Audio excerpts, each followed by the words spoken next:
Listen closely, because what you're about to hear is not a story. It's not theory. It's not motivational fluff.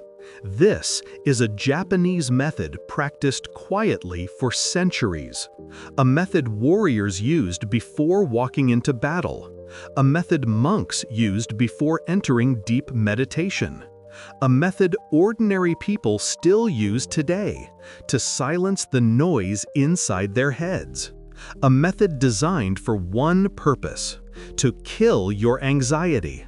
Not reduce it, not manage it, not hide it. Kill it completely. So sit still, breathe, and let every word enter your mind like a blade cutting through the fog.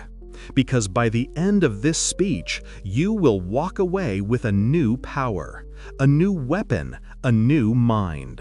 Part 1. The enemy within. Anxiety. You don't see it. You don't hear it, but you feel it like a shadow following you everywhere you go. It's in your chest, tightening. It's in your breath, shortening. It's in your mind, screaming. And the worst part? It's invisible to everyone else.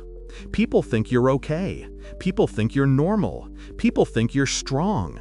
But inside, a storm is raging.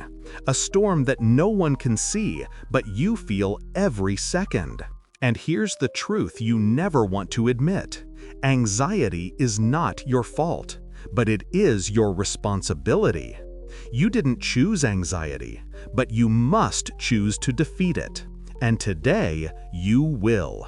Because today, you are going to learn Kokoro no Kata, a Japanese technique that rewires the nervous system, resets the breath, resets the brain, and destroys the emotional pattern that creates anxiety. This is the method ancient samurai used before stepping into life or death combat. If it could calm warriors on the edge of death, it can calm you in the middle of life. Part 2. The Japanese Secret. Kokoro no Kata. In Japanese, kokoro means heart plus mind plus spirit as one, not separate, not fragmented, but unified. The Japanese believe anxiety happens when these three, your heart, your mind, your spirit, fall out of alignment. When your mind thinks one thing, your heart feels another thing, your spirit wants something else. You split, you tear, you fracture inwardly. This inner conflict creates tension. Tension becomes fear. Fear becomes anxiety. So the Japanese created a method to bring these three back together. A ritual, a kata, a mental stance. Just like martial artists practice physical forms to build fighting skills, Kokoro no Kata is a mental form to build emotional mastery. It has 5 steps, 5 movements, 5 internal shifts, and each one slices away a layer of anxiety like a sword cutting rope. Step 1. Kanjo no Ken, the sword of emotion. The first step is counterintuitive. It goes against everything you've been taught. In the West, we run from anxiety. We avoid it, ignore it, distract ourselves, hide behind humor, routine, scrolling, noise.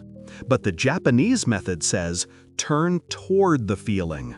Don't avoid it, face it, look it directly in the eyes. Sit still, place your hand on your chest, and ask, what exactly am I feeling right now? Don't label it bad, don't label it weak, just observe it. Because when you observe the feeling instead of fighting it, you cut off its power source. It's like shining a flashlight on a monster hiding in the dark. Suddenly, it's smaller, exposed, manageable. This is the sword of emotion. You don't swing it violently, you hold it calmly. Step 2. Hara breathing, the center of power. Now that you've faced the feeling, you move to the second step. In Japanese culture, the hara is your center, the area 2 inches below your navel. Samurai were trained to breathe from this place. Monks meditate from this place. Actors project their voice from this place. It is the source of deep power.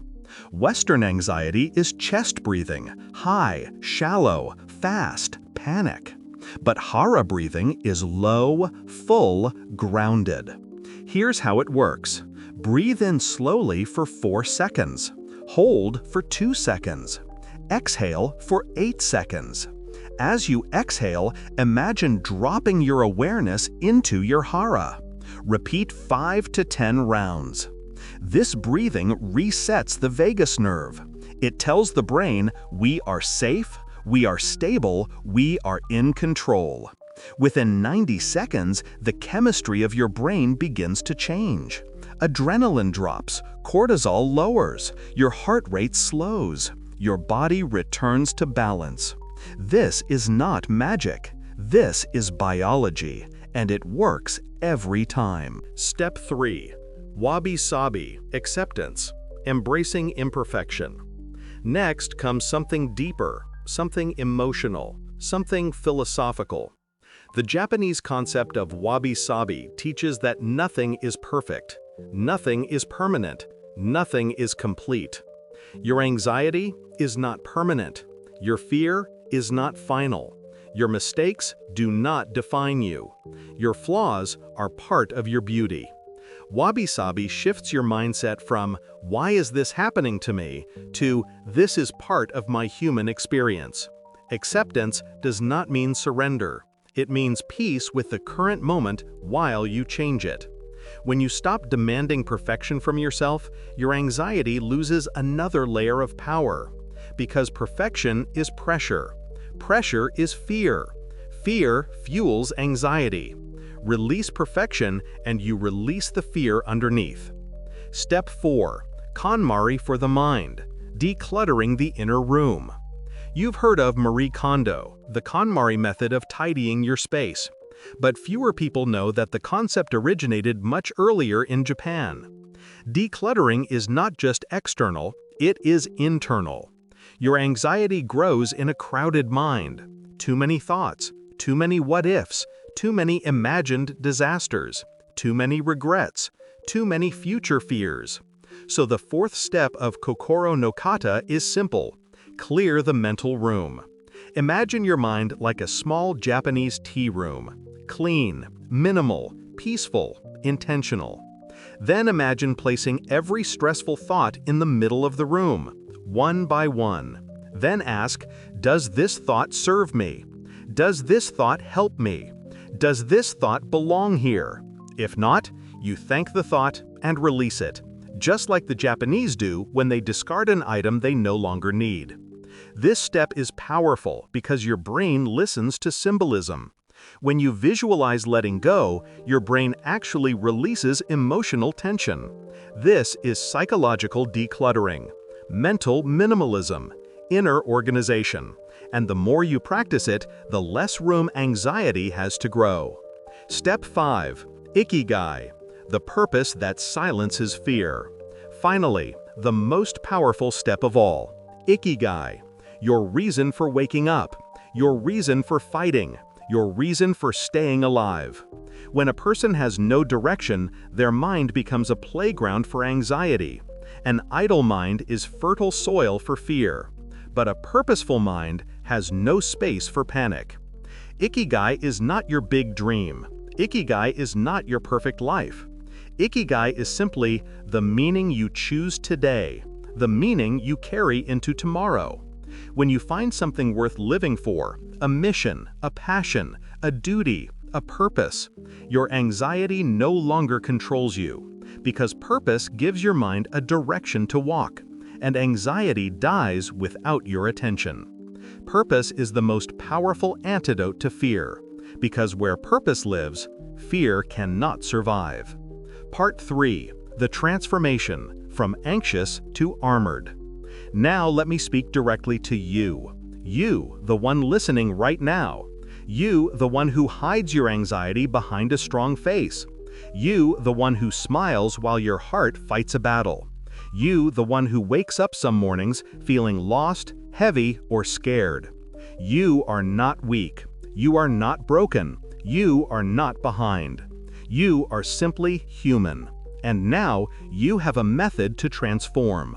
When you feel overwhelmed, go back to step 1. When your heart races, go back to step 2. When your mind criticizes you, go back to step 3. When your thoughts clutter, go back to step 4.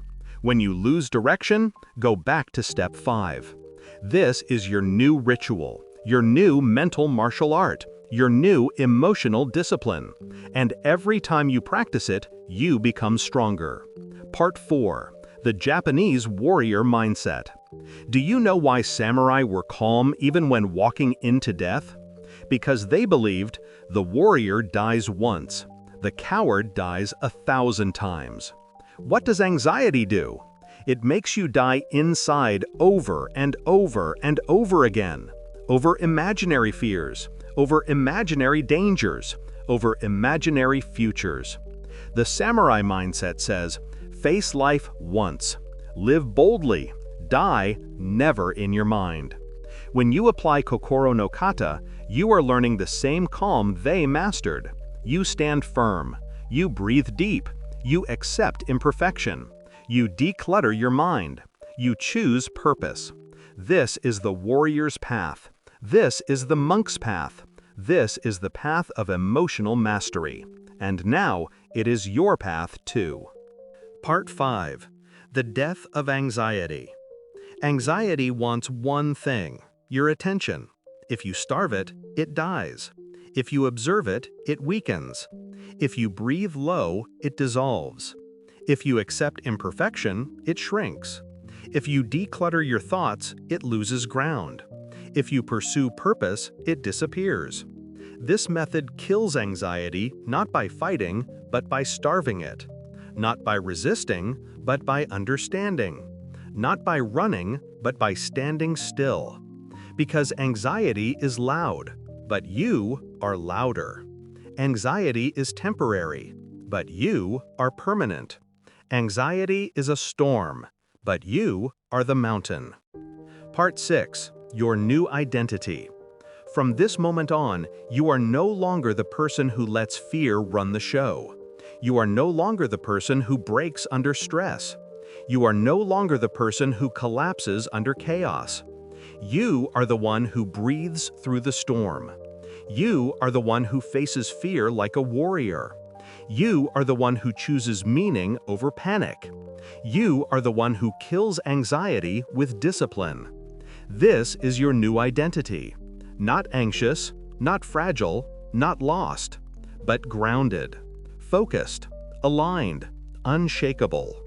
The Japanese call this state Fudoshin, a mind that cannot be disturbed, and that is who you are becoming. Part 7. The final message. Listen carefully. There will be days when you feel anxious again. Don't panic. Don't overthink. Don't spiral. Just repeat the kata. Face the feeling. Breathe from your hara. Accept imperfection. Declutter the mind. Return to purpose. Do this enough times and you rewire your identity. You build emotional muscle. You create calm on command. You become a master of your inner world. You become the kind of person anxiety cannot live inside anymore. This is not therapy. This is not medication. This is discipline. This is ancient wisdom. This is the warrior method of killing anxiety. And from today onward, this wisdom is yours. So stand tall, breathe slow, live fully, and remember, you are stronger than your anxiety. You are stronger than your fear. You are stronger than your mind. Your anxiety is not permanent, but your power is. Now go, live your day with the calm of a samurai, the heart of a monk, and the purpose of a warrior. Because anxiety has met its match, and its name is you. Part 8. The silence between thoughts. There is a place inside you, a place most people never visit, a place quieter than any room, calmer than any ocean, stiller than any forest at dawn. That place is the silence between your thoughts. In Japan, monks call it ma, the sacred empty space, the pause, the gap, the nothingness that gives meaning to everything. Anxiety thrives in noise, constant thinking, constant worrying, constant predicting, constant replaying. But ma is where anxiety suffocates, because anxiety cannot survive in silence. Close your eyes. Listen. Can you hear it? The moment between your breaths. The tiny gap between one thought ending and another beginning. That gap is your doorway, your secret weapon, your escape from the storm. When you enter that silence, even for 1 second, the entire nervous system resets itself. The Japanese say, emptiness is full of possibilities. And when the mind becomes empty, you can fill it again with strength. Part 9. The Bamboo Mind. In Japan, there is a symbol of resilient calmness, the bamboo. Look at bamboo in a storm. It bends, it sways, it yields, but it never breaks. Western thinking teaches you to be rigid, strong, unmovable, unshakable. But Japanese wisdom teaches, be strong like bamboo, flexible yet unbreakable. Your anxiety attacks you when you resist, when you push back, when you try to fight the storm head-on. But when you bend, when you adapt, when you let the storm pass instead of fighting it, you become powerful. Not because you overpower the storm, but because you outlast it. Strength is not resistance. Strength is endurance. And endurance is calmness in motion. The bamboo mind does not panic. It flows, it moves, it adjusts. It bends, not breaks. Become bamboo. Become flexible. Become unbreakable. Your anxiety attacks you when you resist, when you push back, when you try to fight the storm head-on. But when you bend, when you adapt, when you let the storm pass instead of fighting it, you become powerful. Not because you overpower the storm, but because you outlast it. Strength is not resistance. Strength is endurance. And endurance is calmness in motion. The bamboo mind does not panic. It flows, it moves, it adjusts. It bends, not breaks. Become bamboo. Become flexible. Become unbreakable. Part 10. The Art of Small Steps. There is another Japanese principle that destroys anxiety at its root: Kaizen. Kaizen teaches that small steps, tiny actions, incremental progress create massive transformation. Anxiety grows when you stare at the whole mountain. But Kaizen says, only look at the next step. One breath, one movement, one choice, one intention. Monks use this technique daily. They take small steps to clean a temple, small steps to prepare tea, small steps to meditate, small steps to create calm. Why? Because small steps keep the mind anchored in the present moment. And the present moment is the only place where anxiety cannot exist. You are not killing anxiety with force. You are killing it with small, steady, deliberate actions. Every small act of calm is a strike against the inner storm. Part 11. The Shadow of What If. Anxiety whispers one thing over and over. What if? What if I fail? What if I'm not enough? What if something goes wrong? What if people judge me? The Japanese warriors had a technique for this. They practiced a mental kata called shinobi no yami, the shadow of possibility. They imagined the worst-case scenario, but then imagined themselves surviving it. Not destroyed, not broken, not ruined, surviving, standing, breathing. Because once your mind sees itself surviving the worst, fear loses its teeth. Anxiety loses its poison. The samurai didn't avoid what if. They walked straight into it, stared at it, and made peace with it. They turned the what if into even if. Even if I fall, I will rise. Even if I fail, I will learn. Even if I'm afraid, I will move. This is how warriors kill fear, not by avoiding the dark, but by lighting a torch inside it. Part 12. The 5 breaths of stillness. Let me give you a ritual, a real one used in Japanese monasteries. It's called Go-Kokyu, the 5 breaths of stillness. Whenever anxiety strikes, whenever thoughts race, whenever your chest tightens, do this. Breath 1. Slow inhale, slow exhale. Tell your body, I am here. Breath 2. Feel your belly expand. Drop your awareness to your hara. Tell your nervous system, I am safe. Breath 3. Relax your jaw, your forehead, your shoulders. Tell your mind, I release control. Breath 4. Let all tension melt downward like water. Tell your spirit, I surrender the fear. Breath 5. Lift your head slightly. Sit tall. Tell your identity, I choose calm. 5 breaths. That's all it takes. 5 breaths to turn your inner world from chaos to clarity. Final extended message: the quiet power you now carry. Listen, this Japanese method is not a tool. It's not a trick. It's not a temporary fix. It is a transformation, a rewiring, a reawakening. You now carry a quiet power inside you.